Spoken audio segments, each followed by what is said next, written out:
the YouTube link? If you put after the 8,000, no, it's not YouTube. This is just the audio. Okay. Hello, everyone. Good evening. Broadcasting live on September 18th, 2015. I have something new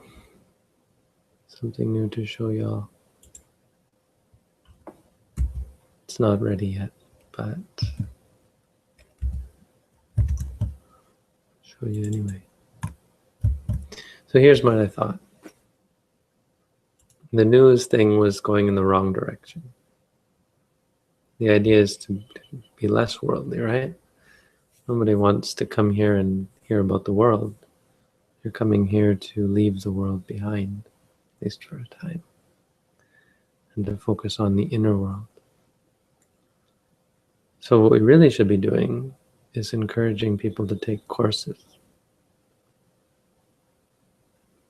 to take meditation courses. I found out that a 10-day course in Toronto costs $500, which is actually pretty cheap. In America, I think it'd be more like $1,000 or more. So it's not bad, but why I bring that up? Well, just because I found it out today and it was on my mind. But so we offer free courses, ongoing. It's fairly authentic. I mean, I spent a lot of time at the feet of a master, learning how to teach. And I've been teaching all around the world, so I think, taught lots of people. Good results. Never had anyone go crazy on me, so there's that. So yeah, on the one hand, encouraging people to come to Stony Creek and do courses, but we've been doing that. I think I haven't been advertising, certainly, but the information's there. So if you're interested, and a lot of people are interested in what we're doing, you're really interested and you want to progress and all these questions, how do I get better? How do I be more mindful, etc.? Well, nothing beats doing an actual course in meditation. So, but I think we've done this. And yet, only few people come. So there's reasons for that. It's not easy to come to Hamilton, Ontario, Canada. It's not a very well-known center or well-established center, so people are perhaps reluctant to commit to some monk inviting them to his house, come meditation center. So there's that.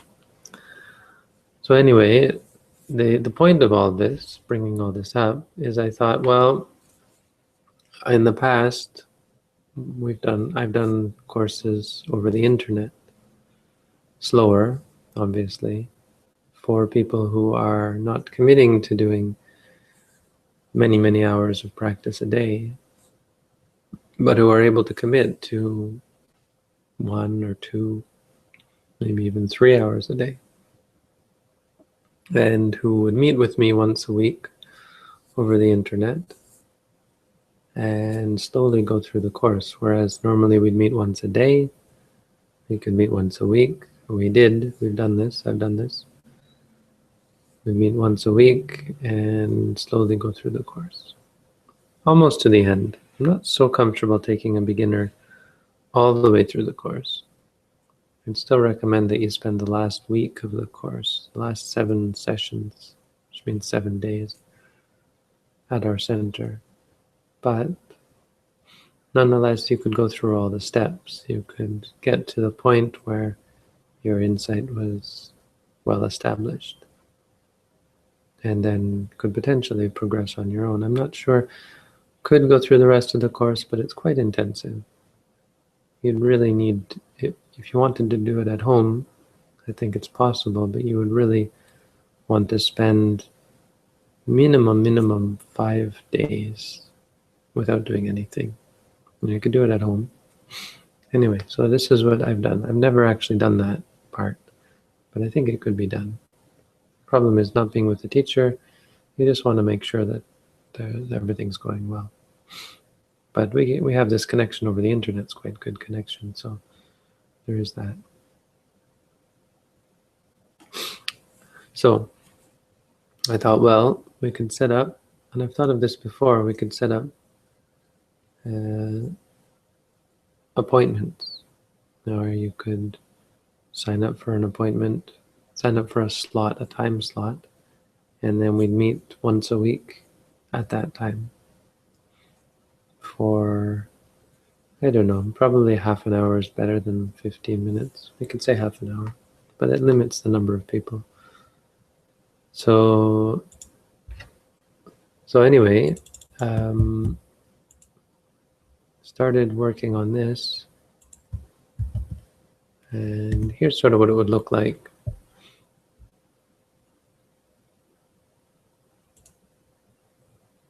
It's just really a mock-up right now. Although not, it's almost functional. Just doesn't actually make the step of sending any data. But you can click and you can see what would happen. If you click on one of the slots, and let me pull it up so people at YouTube who are watching this later. Let's see. Okay. So you'd have, these are the times. This is UTC, so it's actually 6 p.m. here is when I was thinking of doing it. 6 p.m. Eastern. These are UTC times. And each one of these is a slot. And when you click on it, it would, the idea is that it would find your username. You'd have to be logged in, of course. And if it was available, it's changing, which means if you click when it's available, it would give you the appointment. If you click when it's unavailable, if you click and you are the person who has an appointment at that time, it would remove the appointment. So it would make it available again, toggling it basically. That's the idea. Anyway, that's the interface. But then we'd have this chart, and we could all see. And then what it would do, I think, as well, is it would calculate whether you have an upcoming appointment. And if the appointment was, if it was time for the appointment, there'd be a button. And there's this new thing where it's called WebRTC, where you can, you can have real-time chat without having to use Google or Skype or anything like that. Just using Chrome or Firefox, maybe even Internet Explorer. You click on a button and it would send a link to me, I think, by email.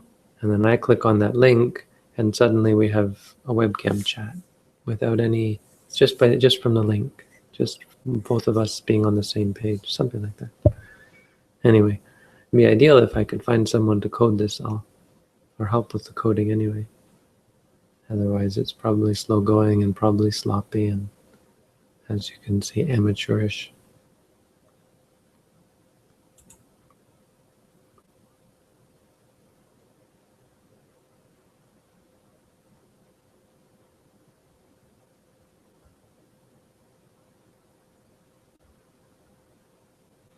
Anyway, so that's something.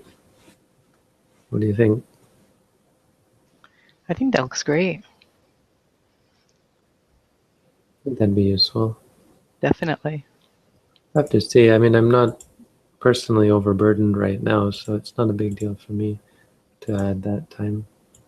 I was planning on doing it anyway, but locally, having an hour, maybe a little earlier. No, that's probably that time, just because of other commitments. And doing reporting anyway, but locally. So doing it over the internet's just the same. But it really would be nice if someone could help me figure out how the WebRTC thing works. How to make that work. So when they click on a button, when a person clicks on a button, it somehow connects. I don't think it's that difficult.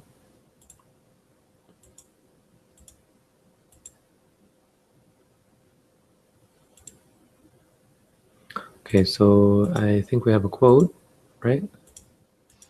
We do. Do you like to read that for us, please? Sure. These 5 advantages come to the virtuous person because of his practice of virtue. What 5? Concerning this, the virtuous person, possessed of virtue, because of his earnestness, accumulates great wealth. The virtuous person, possessed of virtue, gains a good reputation. Again, into whatever company the virtuous person enters, whether nobles, Brahmins, householders, or monks, he does so confidently and unconfused because of his virtue. Further, the virtuous person possessed of virtue dies without bewilderment, and finally, the virtuous person possessed of virtue is reborn in heaven after his death. So there you go.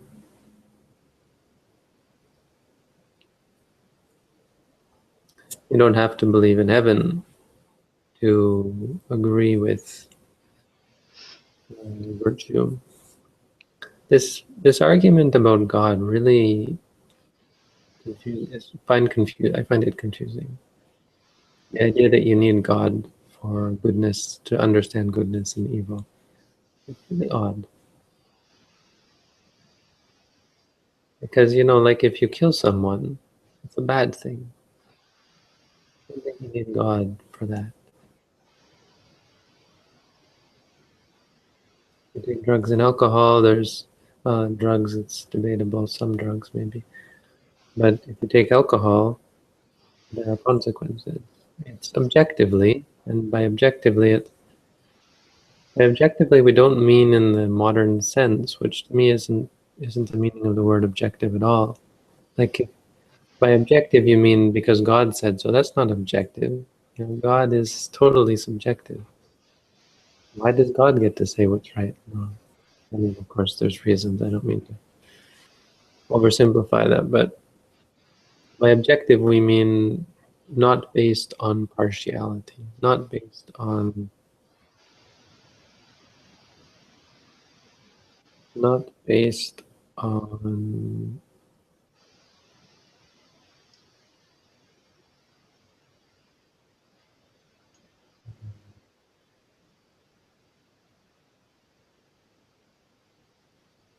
random. No, it's not the word. Not based on our own ideas, whims, or that kind of thing. Subjectivity. Right? Not based on whims. It's just I think in modern times we've confused this judgmental mind or this partial mind or this whimsical mind, Mhm, with any and all experience. So we assume that all experience is subjective, and that's where I disagree and what I find surprising, really. But it's that really that there's a confusion between experience and subjectivity. Like I have an experience right now of seeing, and that's objective. It's not subjective. My computer is beautiful. It's subjective. That face looking back at me, he's a handsome guy. That's subjective. My teeth, ugly. That's subjective.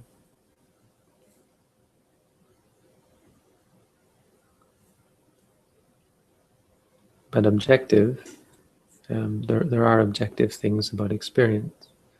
I mean, you could say conventionally it's objective that I have a nose, and it's objective that I can see my nose. But that's only conventionally, so you could argue that there's somewhat of a subjectivity there because I'm assuming something that that isn't perfectly obvious. It isn't completely obvious that I do have a nose or that I am touching my nose. And yet it is perfectly obvious that there is an experience of touching and an experience of seeing. What exactly is being seen is up for debate. I could be in this matrix, It could be tied to a machine that's making me think. We're studying Descartes now, and I really like the guy. Some of the things he says. We haven't gotten to dualism yet, but we're at the point where he points out that we don't know whether we're actually seeing what we think we're seeing. What I think he misses is the fact that we do know that we're seeing. And we haven't gotten through all of his meditations yet. I've never read much of Descartes, never had much interest, but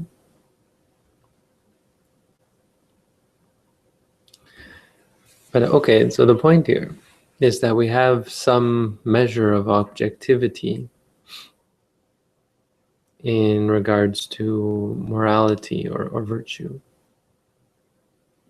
We have it somewhat objective that killing is wrong.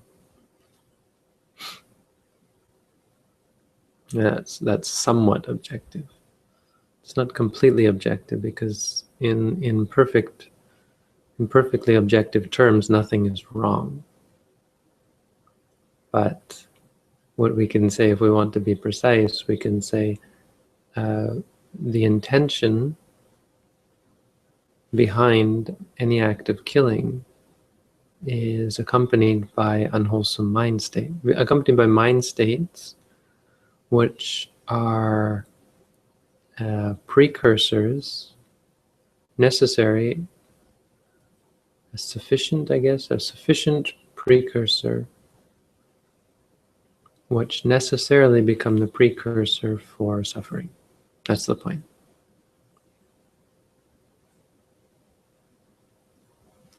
Which necessarily become the precursor for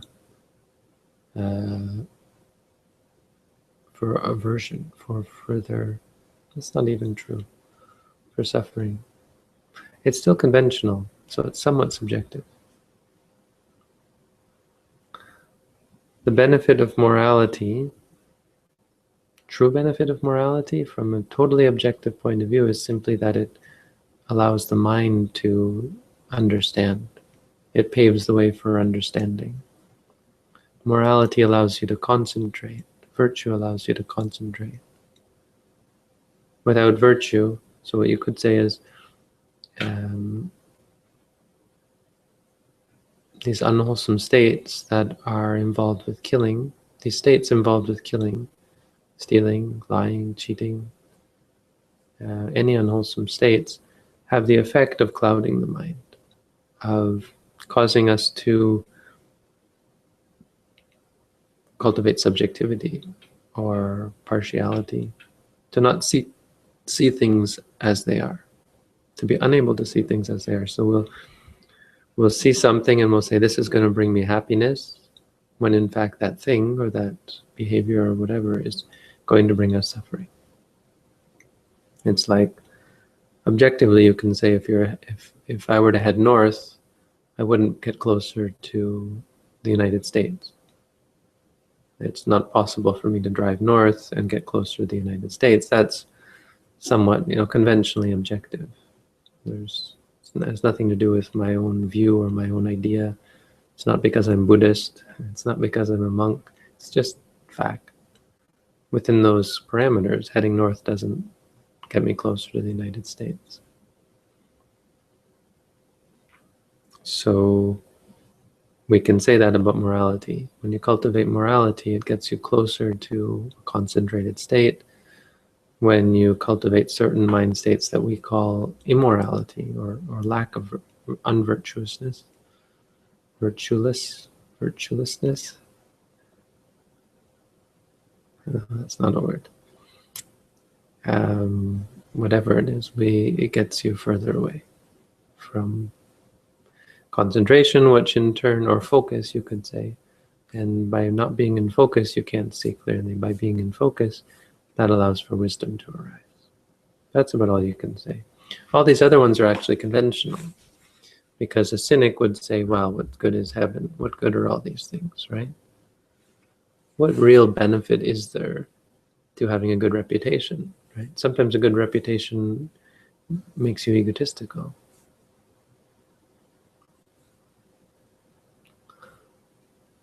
And who cares what other people think of you, right? You go into this company, who cares whether they appreciate us or not? So why should we be worried about what state we're in?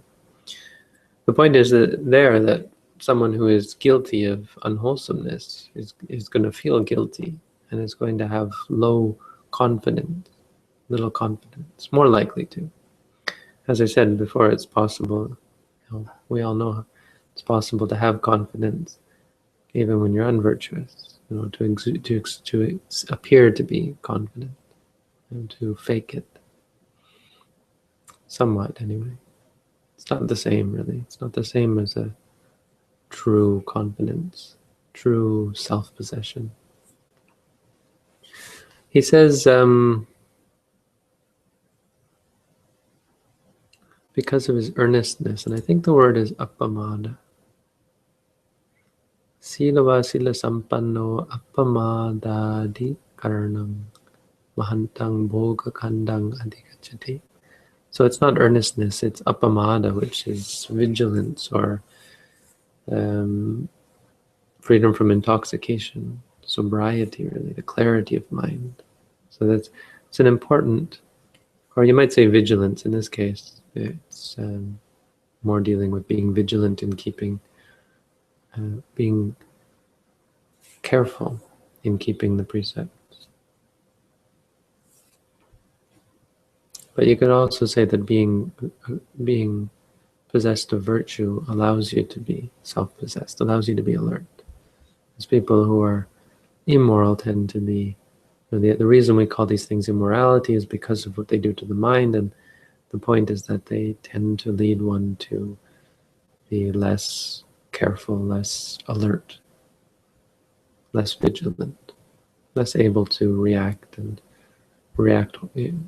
beneficially, positively. But nonetheless, we don't just deal in ultimate reality, and in a conventional sense, all of these things are good, even going to heaven. You could even say that going to heaven is great for practicing meditation. You've got lots of time, and sitting still for months on end doesn't cause you any discomfort.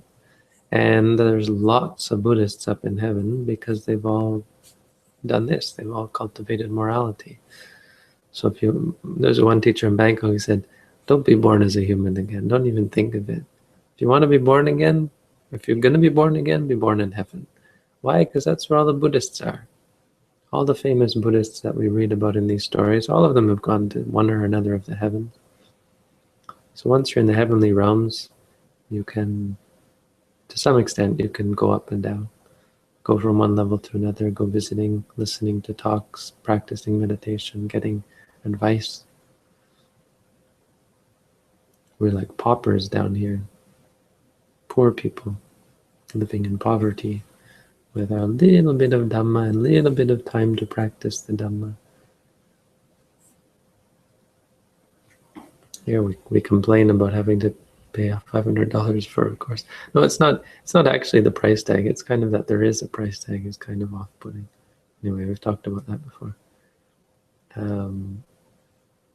But on the other hand, it is kind of, because sometimes, like, we're having this thing on Sunday, and someone said like a potluck, called it a potluck because I wasn't sure how we were going to organize it.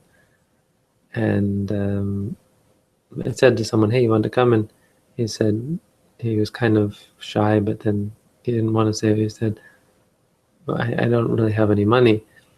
And I said, oh, well, it's okay. You don't have to bring food. Just come, bring your appetite. But it's like, sometimes it's to that extent, If there's a requirement for participation, then that's not how things work. I've talked about this before. It's called the free lunch theory. There's no such thing as a free lunch, that saying. Well, I said, this is wrong. This is not Buddhist. There is two such things as a free lunch. And that's the correct way of thinking. Resources should be allocated as necessary, as required. I'm getting off track though. So, point was, I can't remember what the point was, but the point is that virtue is good. Virtue is awesome. And if you ever have this kind of block in your brain, the inability to think of what the benefit of virtue is, Here we have 5 good benefits of virtue. Being a virtuous person. So, anyway. A lot of these sayings are populist sayings. They're nice, but they're not very deep or very insightful for our meditation. So they're nice to know. Useful in that sense. Certainly useful for meditators, but somewhat general. Do you have some questions? We do.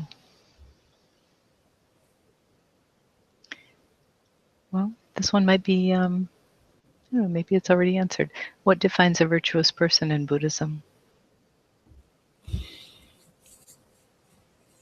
More specifically talking, well, there's fourfold. This is morality is probably more familiar to people, but it's the word sila. Sila is often translated as morality,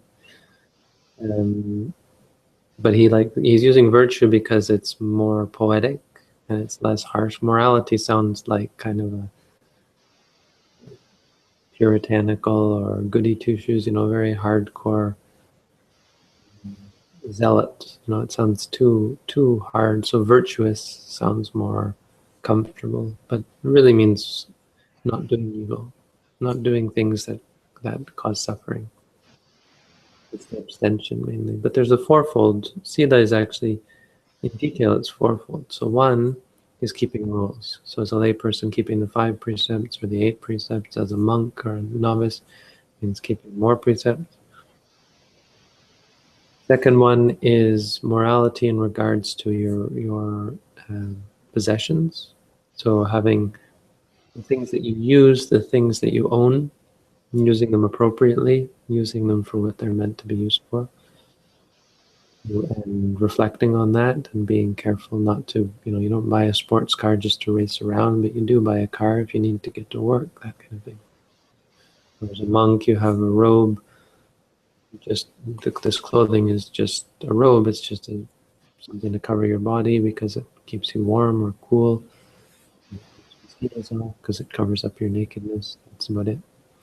Using medicine only for the purpose of really, truly healing physical sickness, not for, I guess, a drug. Not abusing medicines or using them when you don't need them, etc., etc. Number 2. Number 3 is livelihood, purification of livelihood. So the ultimate pure livelihood is to take what is given, what other people want you to have. If someone wants you to have it, then you take it. If they don't want you, if no one is giving you anything, then you be patient without it. You go without it. That's ultimate. But there's degrees of it, and for in an ordinary sense, it just means not doing anything immoral for your livelihood. And number 4 is sense restraint. So morality in terms of guarding our eyes when we walk, looking down at the ground. Like I walk around on I remember walking around in America, and I was with a young Thai American man. He was helping me, and he said, wherever you go, whenever you walk past a store, all of people's heads go like this all at once in unison. And I looked up once and noticed that, and it's true. It's really a bit conspicuous being a monk in the West. But I don't notice it because as monks, we have rules to keep our eyes down. So guarding your senses, physically guarding them in terms of looking down when you walk or so on, not looking around, not seeking out sights and sounds and smells and tastes, but also being mindful. It's also, this part of morality has a lot more to do with meditation. So that's the fourfold sila or virtue.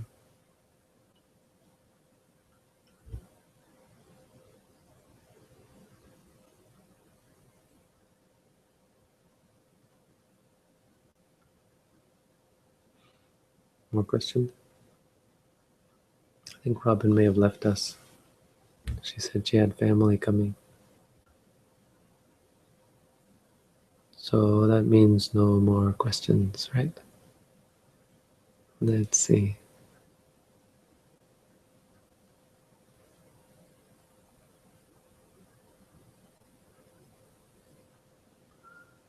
How could I overcome anxiety during a task? Well, you meditate, use the practice, use the teachings. I've got several videos on anxiety. Seems to come up a lot. So you can watch some of those videos.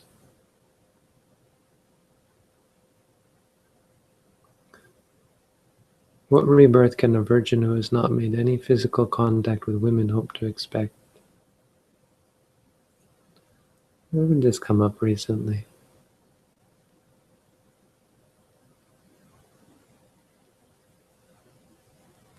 Comes up often, you know. It's actually, this is actually an excuse monks give for disrobing, because they say they get monks who are ordained as young novices will give, because they've never had a girlfriend, and they say, well, they haven't really experienced life. It's a real sneaky excuse, because that's what it is. It's not a reason, it's an excuse. But there's no direct correlation between whether you've had physical contact with a woman. I mean, if anything, physical contact with a woman would increase your desire and your attachment.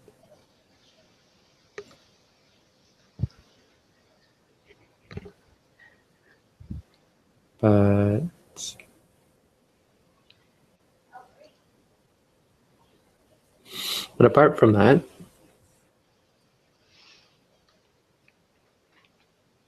I mean, the point is that the strong attachment that you may have not having had relations with a woman would only get stronger if you had relations with a woman.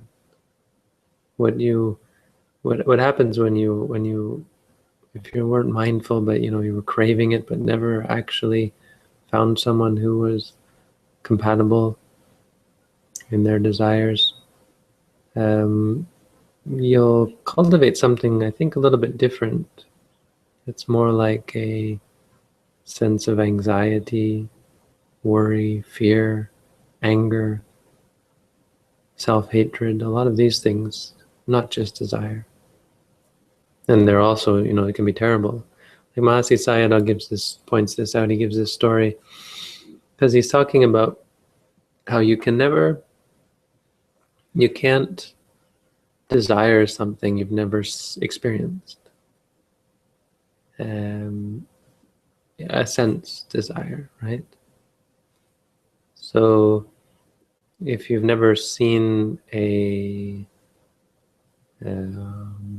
jujube berry or jujube fruit, if you've never heard or seen or smelt or tasted, felt jujube fruit, you can't desire it. Except when I say fruit, you might think of other fruit, and when I say jujube, you might think about those little jelly things that are delicious, and then you think, and then you like it. But only because you've had jujube candies and you've had fruit before, other fruit. It has to be related. But so he was talking about this, and he brings up this example in the commentaries of this man who was reborn from the Brahma realms, the Brahma gods. So he'd been a god before, and he was reborn as a human being. And as a result of being in the Brahma realms for so long, he had no desire for getting married or any romantic involvement whatsoever. It had been suppressed, and so he didn't want to get married. And they pushed him and pushed him. His parents pushed him and pushed him, until finally he said, okay, fine. And so he created this statue, just the most perfect, most beautiful, most sexually desirable woman statue. And he said, if you can find me a woman like that, then I will get married. A woman who looks like this. And then we'll get married. So they took it all over India, and they didn't find a woman. They couldn't find a woman who looked like this, till finally they came to one village, and the villager saw the statue and said, why do you have a statue of this village girl? And it turns out she looked exactly like the statue. And when he found this out, he got lovesick. Suddenly the desire arose in him, even though he'd never seen this woman. I think how does the story end? I think he dies in the end because he was so, I can't remember. There's something about letters and something, and there's several stories that are similar. But he basically gets so lovesick that I think he dies, or something like that. Maybe some Tipitaka scholar can remind me of that story, exactly how it goes. But the point is, not even having contact destroyed him. His desire destroyed him. But it's not just desire in that case, it's a lot of other emotions as well. The problem with sexual activity is it cultivates the actual desire, and it gets you very much stuck in the world. It's quite pleasant, and it's a part of Mara's trap, because it seems great. There's no real downside to it. It helps your health as well, I think, but it keeps you stuck in samsara. So it's part of this philosophy. If you're fine being born again and again as a human being, if you really enjoyed, childhood where your parents yelled at you and having to learn and having to bump your head and fall downstairs and burp and puke and all this, and then go through puberty and as a teenager in school and gangs and cliques and grades and teachers and detention and so on, and then university or college or getting a job and so on. If you really like this, doing this again and again, then by all means, seek out sexual activity, pleasure, romance. They're part and parcel.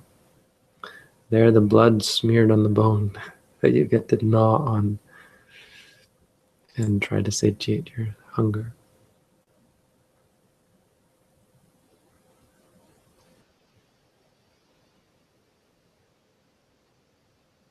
You back, Robin? I am. I think I missed one before regarding the meeting with you once a week. The question was if that can be done by someone who's working full time. You have to have time to do a couple of hours a day at least. But yeah, that's the idea. So as long as the person has 2 to 3 hours a day. Yeah. Awesome.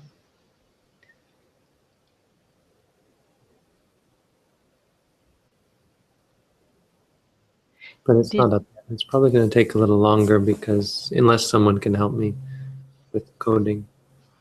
Okay. We can put that on the volunteer. We can bring that up at the volunteer meeting too. Yeah, I'm kind of hesitant to because they've got a lot of tasks we've given them already. And they haven't finished one of them yet. They look like a great group. They'll get it done. Did you already answer how can I overcome anxiety during a task? Yes. Okay, so then we're on. We just finished the virgin one. Pardon? We just finished the virgin ones. Okay. Can beings meditate and become enlightened in heaven? Yes. Would you still like food to be brought to the potluck, or is it covered now? I think it's covered. I mean, bring if you like, but you don't feel the need to. Just come if you'd like. And if we don't have, here's what I think. We've probably got more than enough food already, and we're going to have leftovers. So I'm thinking tomorrow I'm going to send out another email to the McMaster Buddhism Association telling them, come on out, don't worry. Please come. We need people to help us eat food at the very least. Or maybe not quite like that. And then if that means too many people come and it turns out there's not enough food, then we'll just order. Anthony's coming, I think. Are you? Is Anthony here? He was here. Anthony's coming. Yes, he is. Tomorrow, I hope. Maybe. Either way, we'll have someone who can do a restaurant order and just get something like we can get something. Sounds good. Could you comment on the attachment of continuation of the self as a roadblock to nibbana?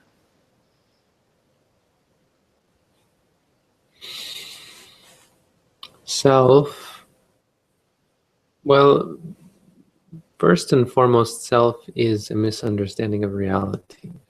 It's a paradigm, a way of looking at the world that prevents you from seeing impermanent suffering and non-self.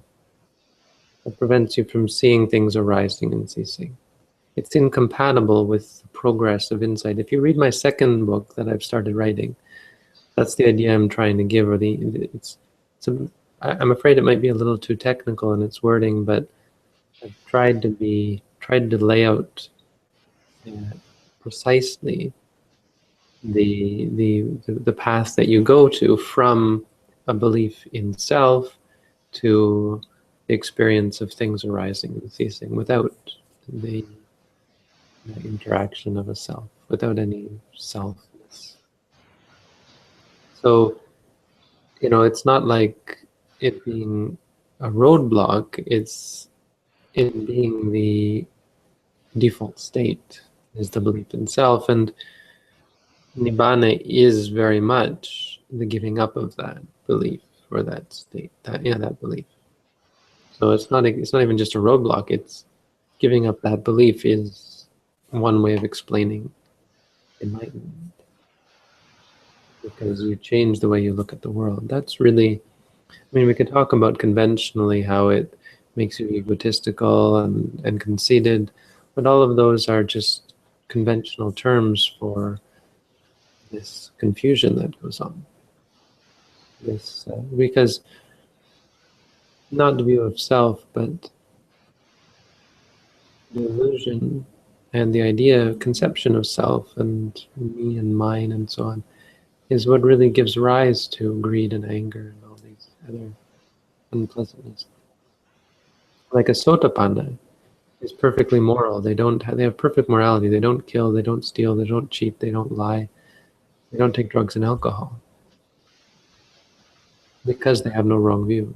Because they have no view of self. It takes wrong view to do those things.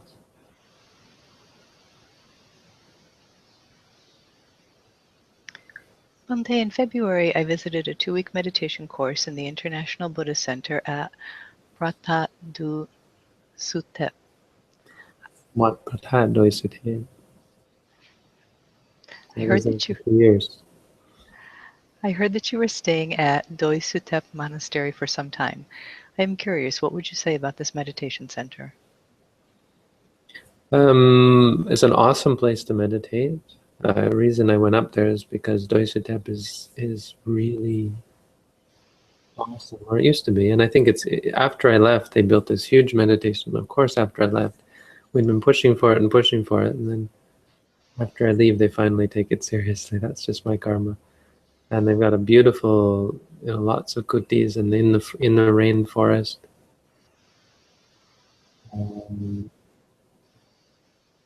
So the place is awesome.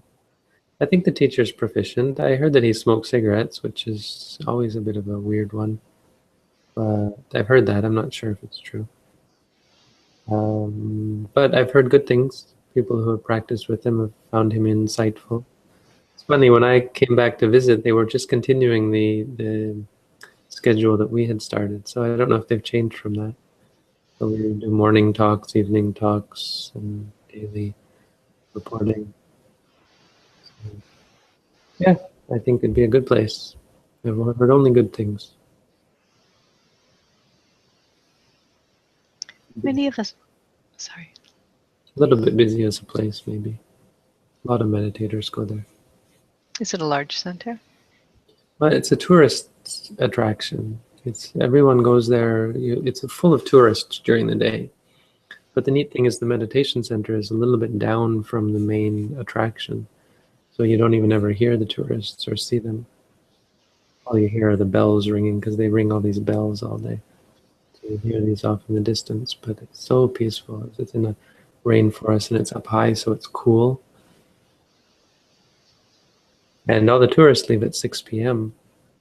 So after that time, you've got this whole beautiful, well-built, well-set-up, rich, just awesome. It's a view of Chiang Mai City. You're up on a mountain looking down at the city, and this big veranda or whatever it's called.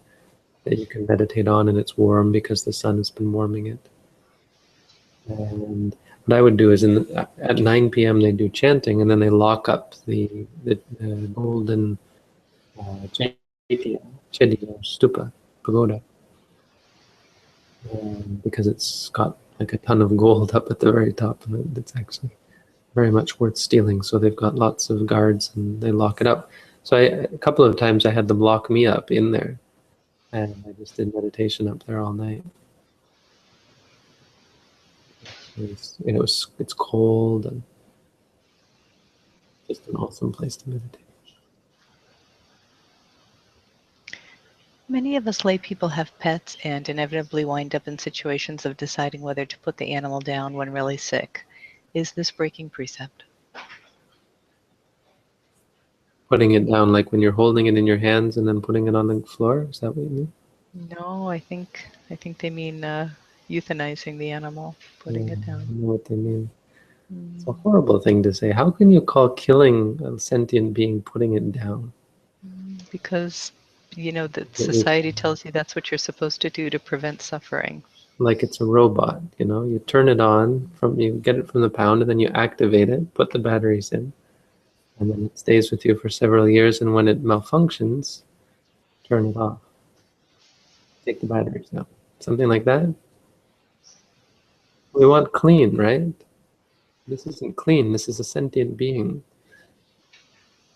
Pets are messy.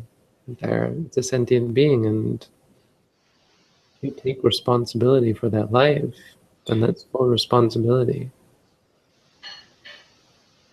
That's why people spend thousands of dollars on veterinarian care. Putting it down is no different from killing a relative. The only thing that you could conscionable, a word like that, where it's something that you can do in good conscience, is pulling the plug in the sense of letting them die naturally, right? It's on artificial life support.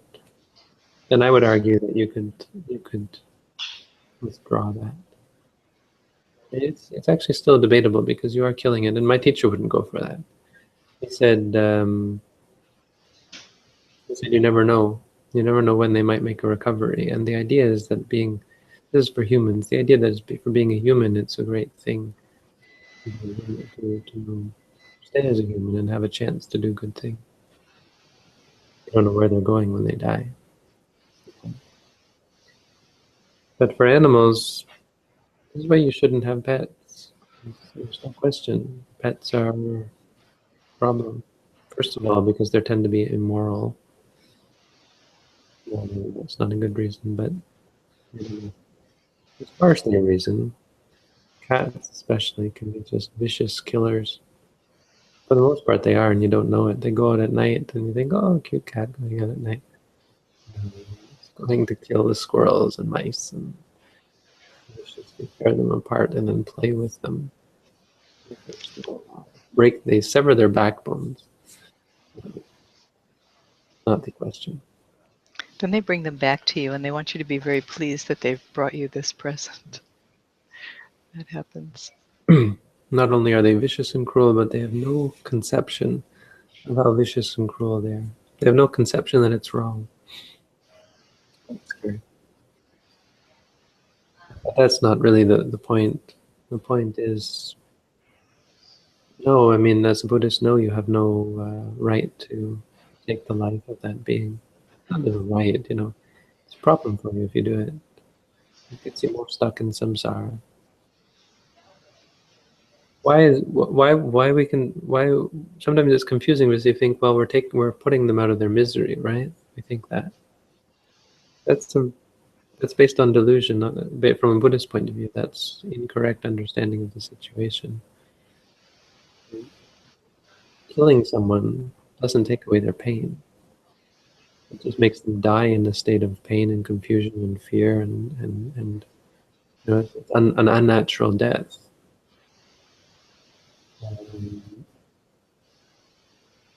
And it's not allowing them the opportunity to work out their karma. And this is, this is just me saying this, but it actually is borne out in fact. When you talk to people who work in hospice care, they can see, they'll often tell you. I have a friend who, we talked about this, and she had worked in hospice care, probably still does. And time and again, she would see people just the moment before they passed away, they would suddenly clear up, like as though they were done, like as though all the pain had worked its course, and they had a clear mind, and they could die having completed something. This is a natural death. An unnatural death interrupts that. So suicide is problematic. It's trying, it's the inability to deal with reality. It's very dangerous.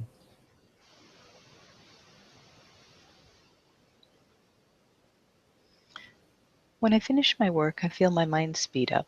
Could you give me advice to slow it down before meditating? Lying meditation, sometimes walking meditation, or just walking, walking back and forth at a normal pace and saying walking, walking, walking. It's kind of like cheating meditation. It's because it's a lot easier.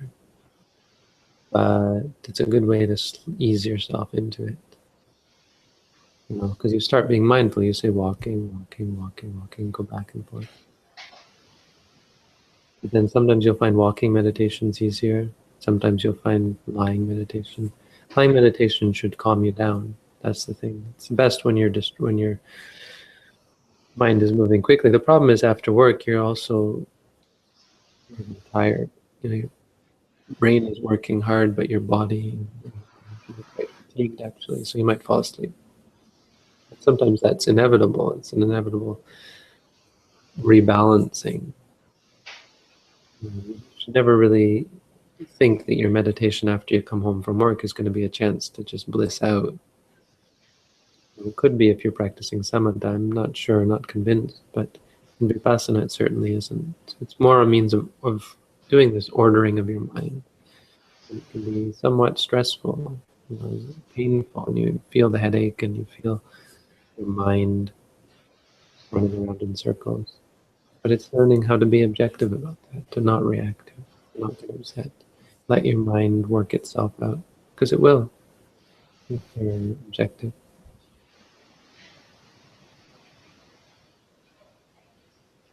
Bhante, is there one mind, or are beings on their own path interacting with different minds?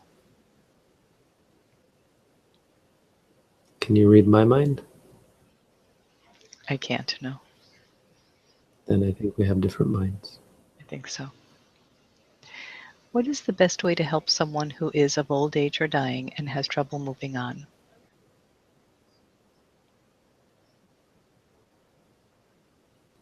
Teach them to be mindful, That's the best way. No, okay. Most of the time that's not an option, right? Talk to them. Talk to them about your meditation. I find what helps, it's just to tell people about how it works for you. It's the best you can do. It's not like that's going to work all the time, but remember, it's not the path to fix other people's lives. It doesn't really work that way. We're not capable of fixing people. It's not the best use of our time. The Buddha was critical of that. We should be watching our own feet, the Buddha said. When you're walking together with someone else, don't look at their feet and make sure they walk in the right direction. Look at your feet. You can be a guide for them if you're watching your feet.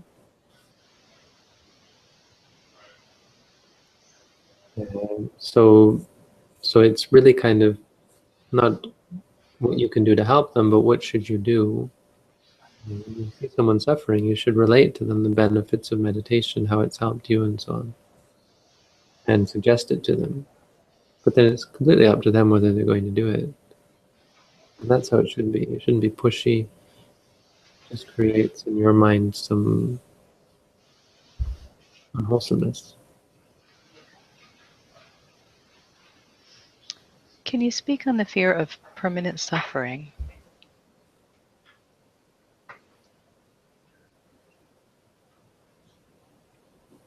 fear.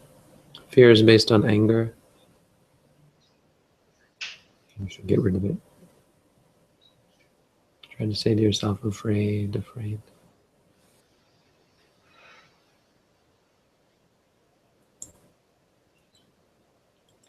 And Anthony will be there on Sunday. He said yes, he will. I think he's coming Saturday, actually. Even better. Speaking of Saturday, I won't be here tomorrow. I'll be away. I'll see you again on Sunday night. So have a great celebration on Sunday. Thank you. We also have something else I've been trying to get to work. I think it works now. If you go to webcam, webcam.sirimangalo.org, you'll see a picture of our living room. It's actually just a static picture right now, but that is where the webcam is. And if I click a button, I think right now I have to be there to turn the webcam on. It'll start uploading pictures to our server. So we might use that on Sunday. That would be cool. That would be nice. People could see what's going on. It would be nice to have a new video for the online fundraising campaign too. If by any chance there was a little video that came of this, that would be cool. Just to show people, show supporters the progress of what's going on here. This is all kind of in the planning stage at the beginning of that. The video is outdated. Yeah, because it was really, you made the video when it was still in the planning stage. You didn't have, I don't think there was a place rented, and certainly wasn't, coming together like this is. This is nice. It's great progress for just, 2 months. Not even 2 months, I don't think. Yeah. From an idea to reality, right? Yes.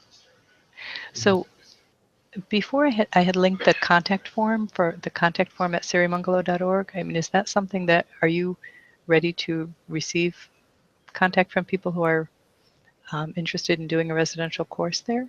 Or is it still too early? Absolutely, yeah. Come. Okay. You can only take like 1 or 2 people at a time. What are you saying about the contact form, though? It's still coming to me, I think, isn't it? Okay, I just wanted to make sure, because I know at one time not so long ago there was a problem with the contact form. It wasn't, something was broken and you weren't getting the information. And I also wasn't sure, since you've just moved in and just started classes, if you were ready to take on residential meditators. So if that's all set, maybe I'll Absolutely. No, I mean, if it came to having people come and meditate and taking courses, and I had to choose one, I'd quit school for sure. I think that's reasonable. I'm actually sort of, it's a question in the mind whether it's really necessary to take undergraduate courses. Somehow the idea of getting my degree, getting a degree is somehow, becoming a chaplain in North America, in Canada, you need to go through some studies, and they require you to have a bachelor degree. So, I don't know. I mean, that's for people who want to make money as a chaplain. I don't need any of this, really. My father's happy about it, so there's that. And, just kind of fell into it, but the point is, much more important is getting this meditation center functional and having people here meditating. Right now, being at the university is helpful for that as well. I'm meeting a lot of people, and people are interested. So I won't let it get in the way of teaching. Okay.